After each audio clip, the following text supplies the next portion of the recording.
Hey everybody, welcome to In Bed with the Millennial. I'm the Millennial, Javeda Bay, and this is my bed.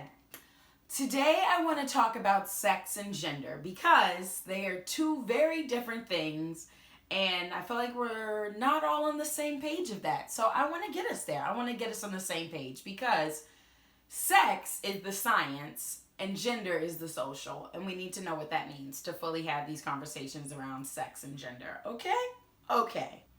So sex deals with the science of it all, meaning the chromosomes and the anatomy of genitalia. So in terms of language, using male or female is typically what you are using when you talk about sex. And male sex is people that have the XY chromosome, and then their genitals are going to be the penis and testes. That is the male sex. The female sex is XX chromosomes and a vulva and a uterus. Female sex. If there are variations in the chromosomal makeup of a person or variations in how the genitals present themselves, that person would then be called intersex. So for the science aspect, you have male, female, and intersex. Those are all under the sex category. Male, female, intersex. And that's it. And they deal with chromosomes and genital anatomy. Sex. Chromosomes. Genital anatomy. Sex. Okay? Okay. Now, gender is a social construct that plays into our gender identity, gender presentation, and gender expression. I know, you're like, what? I got you. So, it's a social construct because somebody a long time ago was like, oh, this means you're a boy, this means you're a girl. They created these words of boy, girl, man, woman to further put people into boxes. That's the best way to explain it. Just put people into boxes. It made it easier for some people to digest information. So they created two boxes, boy, man, girl, woman. And that.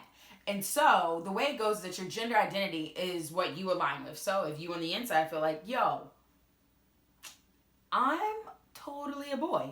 That is your gender identity. That is where gender identity. You are a boy. That is what you identify as, so you are a boy. Your gender expression is going to be how you choose to present that. So it can either be feminine or masculine or completely androgynous. Doesn't even have to go in one of those ends of the spectrum. It can just be, yo, I am more of a feminine boy. Still a boy, just more feminine. Or, yo, I'm androgynous. I don't really go into the feminine side. I don't go into the masculine side. I'm just like right here in the middle. That's just that. But hey, I'm a boy. That is the expression on the masculine, feminine, androgynous wavelength.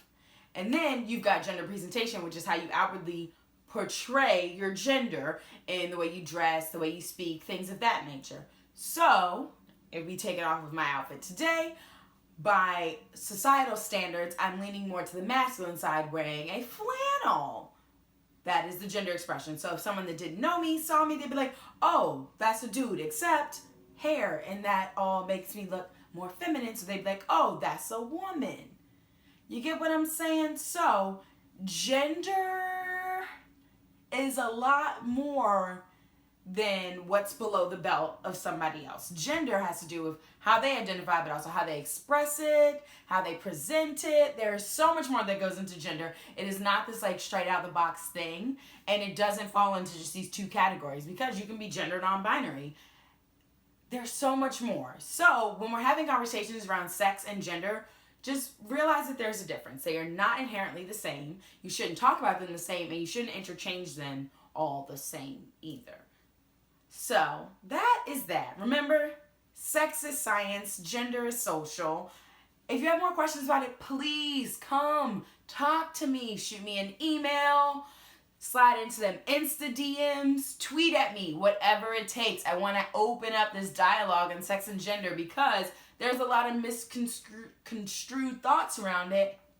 And we should fix that. So, come back next week for another new episode of In Bed with a Millennial. And go out and have some conversations about sex and gender with your homies, okay? I'm going to see y'all next week. Deuces.